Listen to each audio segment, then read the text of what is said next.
Good morning student. स्वागत है आपका आपके यूट्यूब चैनल आर.एस. क्लासेस में। आज हम पद्य खंड के भक्ति धारा से मीरा के पद को समझेंगे। साथ ही साथ इस पद से बोर्ड क्लास में किस तरह के प्रश्न किए जाते हैं इसका भी हम अध्ययन करेंगे। मगर इसके पहले यदि आपको मेरा यह वीडियो पसंद आता है तो प्लीज़ इसे ज़्यादा से ज़्यादा आप लाइक कीजिए, कमेंट्स कीजिए, सब्सक्राइब कीजिए और हाँ, अपने दोस्तों को शेयर करना बिल्कुल ना भूलें। चलिए स्टार्ट करते हैं हम आज का यह वीडियो। तो कविता को समझने के पहले, मीराबाई के पद को समझने से पहले हम पहले मीराबाई का जीवन परिचय देख लेते हैं, क्योंकि बार बार बोर्ड क्लासों में मीराबाई का जीवन परिचय पूछा जाता है। साथ ही साथ उनके जीवन परिचय से वस्तुनिष्ठ प्रश्न भी किया जाता है। तो चलिए स्टार्ट करते हैं हम। मीराबाई का जन्म मेड़तिया के राठौर रत्न सिंह के घर हुआ।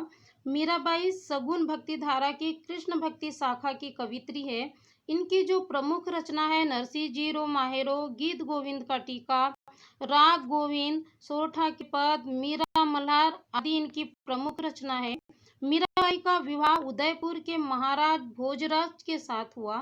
मीरा की जो भक्ति है कृष्ण के प्रति वो दाम्पत्य भाव की है।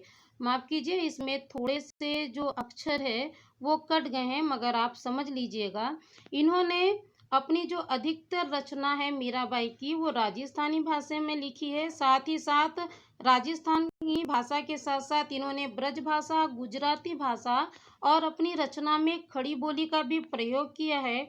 इन्होंने अपनी रचनाओं में माधुर्य गुण, श्रृंगार रस, शांत रस आदि का प्रयोग किया है। साहित्य में यदि हम देखें तो मीराबाई कृष्ण भक्ति शाखा की प्रमुख कवित्री के रूप में जानी जाती है और मीराबाई के सभी पद गेय है।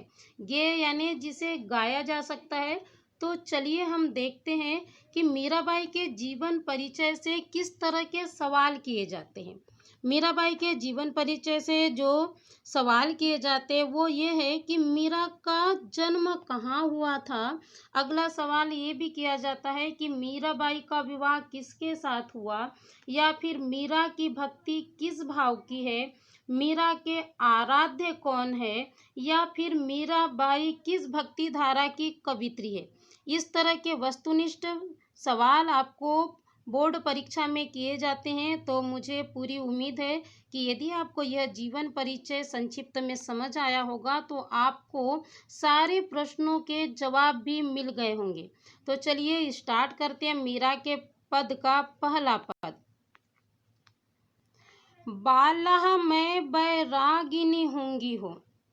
मीराबाई का पहला पद है 12वीं क्लास की पुस्तक से। बाला मैं बैरागिनी होंगी हो। आपको पता है किसी भी कविता का जब आपको बोर्ड क्लास में अर्थ लिखने आता है तो आपको संदर्भ, प्रसंग, व्याख्या और विशेष लिखना होता है। संदर्भ का मतलब तो आप जानते ही हैं। संदर्भ का मतलब क्या होता है कि वह रचना जिसके बारे में बात की गई है वह कहाँ से ली गई है और उसके रचनाकार कौन है। प्रसंग के अंतर्गत क्या पूछा जाता है कि उस कविता में जो कहा गया है या उस लेख में जो कहा गया है उसका भाव क्या है। तो चलिए हम इस पद के अर्थ को समझते हैं। बाला मैं बैरागिनी होंगी हो। बाला का मतलब होता है स्वामी, बैरागिनी का मतलब होता है सन्यासिनी हो जाना। मैं आपको अर्थ बताऊं इसके पहले आप अपनी कॉपी में प्रसंग लिख लीजिएगा। इसमें प्रसंग है कि मीराबाई अपने प्रियतम को प्रसन्न करने के लिए हर संभव प्रयास करने का प्रयत्न करती है।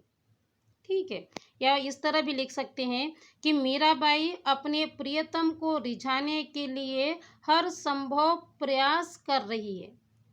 देखिए अर्थ समझते। बाला मैं बैरागिनी होंगी हो। बाला यानी मैंने पहले ही अर्थ बताया, बाला यानी होता है स्वामी, बैरागिनी यानी होता है सन्यासिनी। हे स्वामी, मैं सन्यासिनी होकर इस संसार के मोह को छोड़ दूंगी। जो जो भेष महारो साहिब रीझे, सोई सोई भेष धरूंगी हो। जो यानी जो भी, भेष यानी वेश, महारो यानी मेरा, साहिब यानी स्वामी, रीझे यानी प्रसन्न होना, धरूंगी यानी धारण करना। मेरा जो भी वेश मेरे स्वामी को, मेरे प्रियतम को पसंद आएगा, मैं उसी वेश को धारण करूंगी। शील संतोष धरू घट भीतर, समता पकड़ रहूंगी हो। घट का मतलब होता है हृदय। यहाँ पर घट का अर्थ क्या है? हृदय से है। तो मैं अपने हृदय में शील और संतोष जैसे गुणों को धारण करूंगी, समता पकड़ रहूंगी हो और सभी के साथ समानता का व्यवहार करूंगी।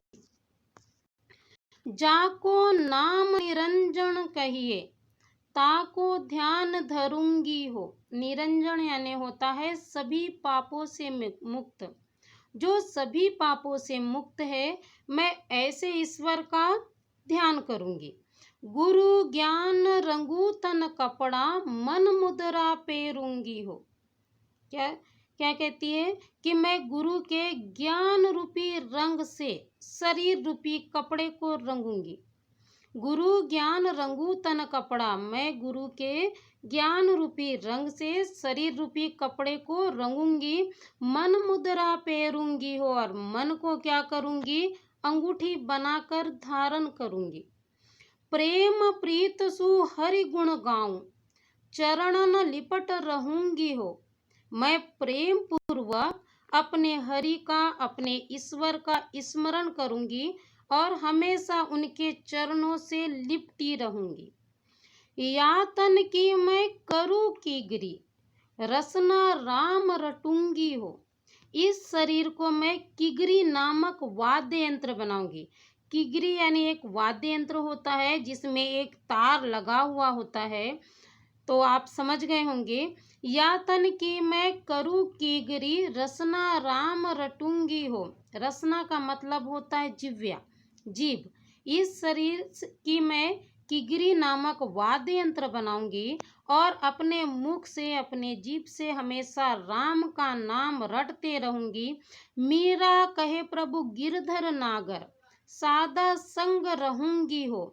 मीराबाई कहती है कि मेरे प्रभु तो गिरधर नागर है, मैं हमेशा साधुओं के साथ रहकर उनका गुणगान करूंगी। चलिए, अर्थ हमने समझ लिया। अब हम देख लेते हैं कि विशेष क्या होगा। विशेष देखिए, जो दूसरी लाइन है, जो भेष महारो साहिब रीझे, सोई सोई भेष धरूंगी हो। यदि आपने मेरा अलंकार वाला पार्ट देखा है तो आपको बिल्कुल समझ आ जाएगा। यहाँ पर क्या है? पुनरुक्ति प्रकाश अलंकार है, क्योंकि यहाँ पर एक ही शब्द का क्या किया जा रहा है? एक से अधिक बार प्रयोग किया जा रहा है, मगर यहाँ पर उसके अर्थ में कोई परिवर्तन नहीं हो रहा है। अगला जो विशेषता है इसकी, गुरु ज्ञान रंगू तन कपड़ा, मन मुद्रा पेरूंगी हो। इस लाइन में मन को क्या माना है?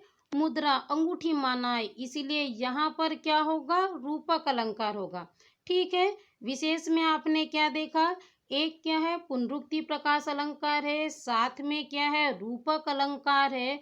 और यह जब भक्ति धारा की कविता है तो इसमें रस कौन सा होगा? शांत रस है। इस तरह आपका एक जो पद है जिसका संदर्भ, प्रसंग, व्याख्या और विशेष, ये कंप्लीट हो जाता है।